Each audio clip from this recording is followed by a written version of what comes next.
მოგესალმებით ბატონებო, ბატონ გიორგით დავიწყებთ ჩვენს საუბარს. ბატონ გიორგი, თქვენ გქონდათ შესაძლებლობა გენახათ გუშინდელი წარდგენა,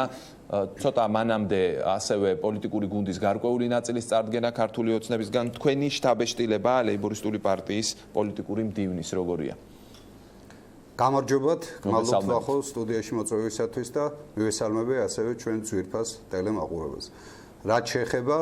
ის კანდიდატურები მაჟორიტარებისა, რომელიც წარმოადგენს, ჩვენ შეგვიძლია შევაფასოთ, ეს არის ასე ვთქვათ, ოლიგარქების პოლიტიკური ოკუპაცია, ჩვენ თავშივე წინამდეგი ვიყავით მაჟორიტარებისა, რომლებიც სამწუხაროდ ქართულ პოლიტიკურ სახელმწიფოს ხელზე გადაიქცნენ წურბელებად, ისინი ძირითადად არიან ასე ვთქვათ, ფულიანი ბიძიები, რომლებსაც მაჟორიტარობა ჭირდებათ მხოლოდ და მხოლოდ იმისათვის, რომ ლობირება გააკეთონ საკუთარი ბიზნესის,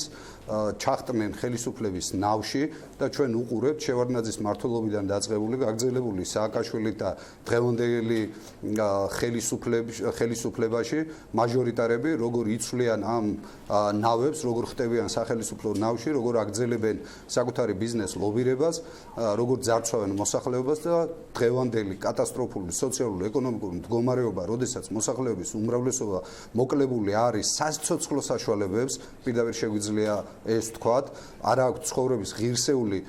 საშუალება, ეს ყველაფერი გამომდინარეობს სწორედ იმ ოლიგარქიული ჯგუფებისაგან, რომლის პირამიდის, მაფიოზური პირამიდის სათავეში დგას სწორედ ივანიშვილი და შესაბამისად გრძელდება ბატონ გიორგი, დონეებზე. თქვენ აღწერეთ, რომ ძიმე სოციალური ფონის პირობებში, ასე ვთქვათ, ფინანსური რესურსის მქონე მაჟორიტარებს წარადგენს მართველი ძალა და შეეცდება ამით მოიგოს არჩევნები და თავად სისტემაც თქვენ უარყოფითად ხართ, უარყოფითად ხართ განწყობილი მაჟორიტარული, აი ამ შერეული სისტემის მიმართ მაჟორიტარობის გაუქმებას ითხოვდით. რას დაუპირისპირებთ ამას თქვენ, აი პირადად ლეიბორისტული პარტია და რა შანსი რჩება ასეთ პირობებში სხვა პოლიტიკურ ძალებს თქვენი აზრით? მოდი ავხსნათ რა შემდგომარეობს, ეს კარგად გავაგებიოთ ამ მომჩევას და ეს საერთო ამოცანა მათი დამარცხება, მათი გაძევება პოლიტიკიდან, რადგანაც ისინი პოლიტიკაში არიან მხოლოდ და მხოლოდ ერთი მიზნით, ლობირება მოახდინონ საკუთარი ბიზნესის, გააფართოვონ, მონოპოლიებად ჩამოაყალიბონ, ხელი შეუშალონ მცირე და საშუალო ბიზნესის განვითარებას და ყავდეთ მანიპულირებადი, რაც უფრო გაჭირვებულია საზოგადოება, რაც უფრო სოციალურად ძიმე მდგომარეობაში უყვეს ცხოვრება, არჩევნების დროს მათით მანიპულირება ბუნებრივია, ბევრად ადვილია. აი ამას წინათ გამოქვეყნდა პარლამენტში დღეს ყავს ჩვენ ღიად დაფიქსირებული 29 ბიზნესმენი, რომლებიც წარმოდგენილი არიან ფარმაცევტულ ბიზნესში, საწვავის ბიზნესში, ღვინის ბიზნესში და სხვა ყველა პრაქტიკულად ყველა სფერო მონოპოლის საბანკო სისტემაში, ყველა სფერო მონოპოლიზირებული აქვს და სწორედ ამიტომ გვაქვს ესეთი მაღალი ფასები ყველა ფერზე და ამის გამოა, რომ ეს სიკეთეები, რომელიც ხალხზე თანაბრად უნდა ნაწილდებოდეს, ხელმიუწვდომელია საზოგადოების დიდი ნაწილისათვის. აი მაგალითებად წარმოადგინოთ თუნდაც გუშინ წარმოდგენილი მაჟორიტარები, ახლა კობან არჩემაშვილზე მის წარსულზე არ დავიწყებ ლაპარაკს, ჯერ ერთი ეს იყო ყველაზე კორუმპირებული სისტემის მინისტრი, მეორე მაშინდელი შინაგან საქმეთა სამინისტრო აქტიურად იყო ჩართული არჩევნების გაყალბებაში და პოლიციელები, რა ქვია, ტომრით სავსე ბიულეტენებს დაათრევდნენ იქით-აქით სახელისუფლო მმართველი ძალის სასარგებლოდ და აყალბებდნენ არჩევნებს, ჩვენ ბიულეტენებს მდინარეში ყრიდნენ სანაცვლოდ. ამავე დროს მან ხელი ვერ შეუშალა სახელმწიფო გადატრიალებას, რეალურად არარაობას წარმოადგენდა ის, როდესაც იყო მინისტრი და რაც შეეხება დღეს. ბატონი კობან არჩემაშვილი არის ერთ-ერთი მთავარი დისტრიბუტორი, ის და მისი ოჯახი მწვანილისა, რომელიც გააქვთ უცხოეთში, სწორედ მათთვის გაიხსნა საზღვრები და არა ჩვეულებრივი რიგითი მეწარმისათვის, მოქალაქისათვის, ფერმერისათვის. ამავე მას სჭირდება მანდატი, რომ გააფართოვოს საკუთარი ბიზნესი, ბევრად უფრო მონოპოლიზირებულ გახადოს, დამატებით მილიონები იშოვოს მან და მის ოჯახმა, ხოლო ის იქნება ამავე დროს ხელისუფლების ხმის მიმცემი უმრავლესობაში, რათა გაგრძელდეს ის პოლიტიკა, მავნე ოლიგარქიული პოლიტიკა, რომელმაც ქვეყანა დააქცია. ასევე შემიძლია ვთქვა სამტრედიაში დეპუტატობის კანდიდატზე, რომელიც არის კალაძის ბიზნეს პარტნიორი, ასევე შემიძლია ვთქვა იგივე ლილუაშვილზე, რომელიც იყო ივანიშვილის საქართველოს ბანკის სამეთვალყურეო საბჭოს თავმჯდომარე, ასევე შემიძლია თქვა იგივე ჩაჩავას კლინიკის დირექტორზე, აი რატო არის სამედიცინო სფეროში სწორედ ესეთი ძვირი მომსახურება, მედიკამენტები ძვირი, რომ ეს ამ ადამიანებს სურთ შეყონ პოლიტიკაში ცხვირი, დაჯდნენ პარლამენტში და გააგზავნონ აი ბატონ გიორგი, თქვენ რა სქემას აი ამას უნდა დაუპირისპირდეს საზოგადოება და ჩვენ უნდა ვიცოდეთ, რომ ბიზნესი კეთილი ბიძიები, კეთილი ფულიანი ბიძიები არ არსებობენ ამ ქვეყანაში. ბატონ გიორგი, აი თქვენ რასაც ამბობთ, ამ სქემის მიხედვით მაჟორიტარებში ქართულ ოცნებას გამოდის ლოგიკურად, რომ ვერავინ მოუგებს. ხო, აი რა სქემას არა, რას ნიშნავს ვერავინ ვერ მოუგებს? თავარია, არა მხოლოდ პოლიტიკური ძალები, თლიანად საზოგადოება დაუპირისპირდეს. ისინი აპირებენ, აი ნაძარცვი ფულის ნაწილი დახარჯონ ამომრჩეველთა მოგთამვაში, საარჩევნო მოსყიდვაში, ხოლო როდესაც გაინაღდებენ საკუთარ თავს ხელისუფლებაში, მერე გააგრძელონ მოსახლეობის ძარცვა. მე ვფიქრობ, ეს ეპოქა უნდა დამთავრდეს. ამას წინ უნდა აღუდგნენ არა მხოლოდ ჩვენ, ლეიბორისტული პარტია, არამედ მთლიანად საზოგადოება და სანამ ბიზნესი და პოლიტიკა იქნება ერთობლივად წარმოდგენილი ხელისუფლებაში, მანამდე ამ ქვეყნის განვითარებას არაფერი არ ეშველება. აი ამას წინათ გამოქვეყნდა გამოკვლევები, რომლის შესაბამისადაც მოსახლეობის 50%-ს არა აქვს ხელმისაწვდომობა და აუცილებელ პროდუქცია, რომელიც აუცილებელია ასე ვთქვათ ორგანიზმის ნორმალურ ფუნქციონირებისათვის, ანუ შიმშილობს ეს ადამიანები და განწირული არიან სიკვდილისათვის და ავადმყოფობისათვის და ასე შემდეგ. მე არაფერს არ ვამბობ და არ განვარცხობ ამ თემას. ამ არჩევნებზე იქნება თუ არა გადაწყვეტი სწორედ იმ ადამიანების დამსახურება, რომლებიც წარმოადგენენ კრიმინალურ ბიზნესს, რომლებსაც მოპოვებული აქვს პოლიტიკური ოქტომბერში თქვენი აზრით გადამწყვეტი ფაქტორი იქნება თუ არა სწორედ სოციალური საკითხები თუ რაიმე სხვა ფაქტორებიც მოახდენს ამომრჩევლის გადაწყვეტილებაზე გავლენას. ყველაფერმა ერთად მთავარი უნდა იყოს, ჩვენ უნდა დავანგრიოთ არსებული სისტემა. ამან კულმინაციას მიაღწია ამ ოლიგარქიულმა პოლიტიკურმა სისტემამ ივანიშვილის პირობებში, თუმცა მანამდეც ყალიბდებოდა ეს წლების მანძილზე, ამ ადამიანებმა მოიპარეს, გაძარცვეს ქვეყანა, მიითვისეს ბიზნეს რესურსი, ეკონომიკური აქტივები, ხალხის ანაბრები, ისინი განაგებენ და მონოპოლიები აქვს შექმნილი ყველა სფეროში, ამიტომ ვერ ვითარდება ეკონომიკა, ამიტომ არ იქნება სამუშაო ადგილები და ამიტომ ვართ ჩამორჩენილები მთლიანად პოსტსაბჭოთა სივრცეში და რეალურად დღეს ჩვენს და კიდევ ერთი საკითხი თქვენ ძირითადი აქცენტი დაამთავრებით ვახოთ თქვენის ნებართვით გადარჩენისათვის ბრძოლა. გასაგებია, თუ ჩვენ ეს სისტემა არ დავამარცხებთ, თუ ეს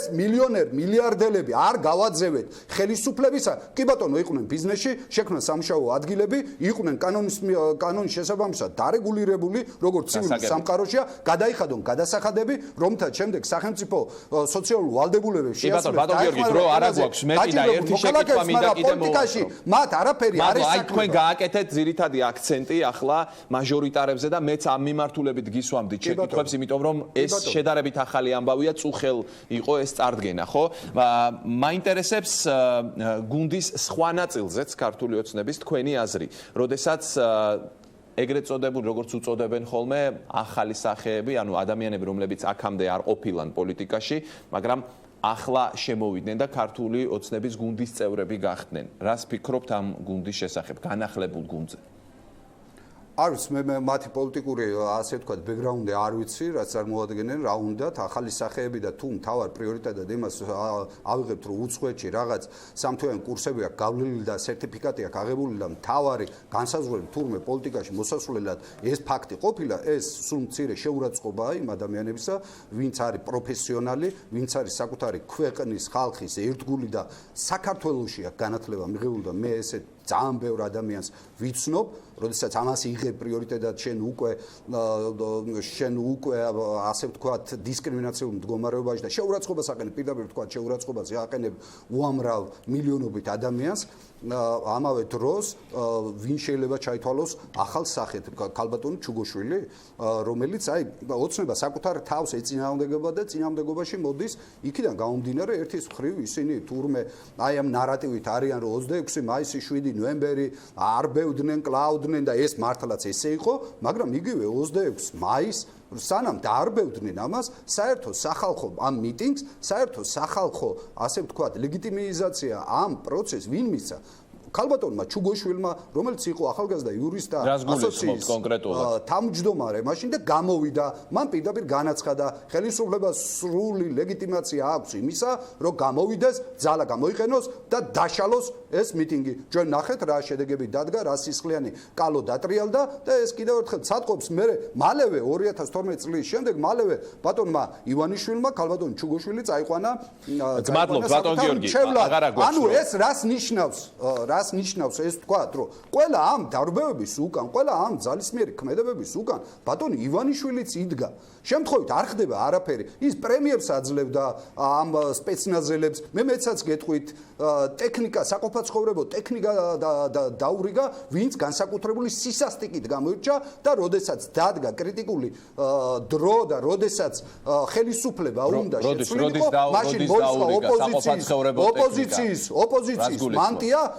დაპირებების ტყუილი დაპირებების გუდა მოიგდო ზურგზე გამოვიდა გადააგდო მოსახლეობა და ხელმეორედ აპირებს ამ კარტის გათამაშებას ვის დაურიგა საყოფაცხოვრებო ტექნიკა და როდის რა ფაქტს ხუთა სპეცნაზელს რომელიც განსაკუთრებული სისასტიკით გამოიჩნენ 2007 წლის 7 ნოემბრის დარბევის დროს მათ შორის იმედში შეჭრის დროს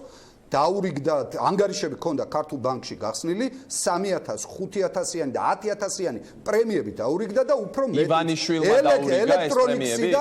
ბატონმა ივანიშვილმა შეისყიდა საყოფაცხოვრებო ტექნიკა და დაურიგა გამორჩეულ სპეცნაზელებს ის იდგა ამ პროცესის უკან მას აწყობდა ის კონკურენტა თული და მაშინ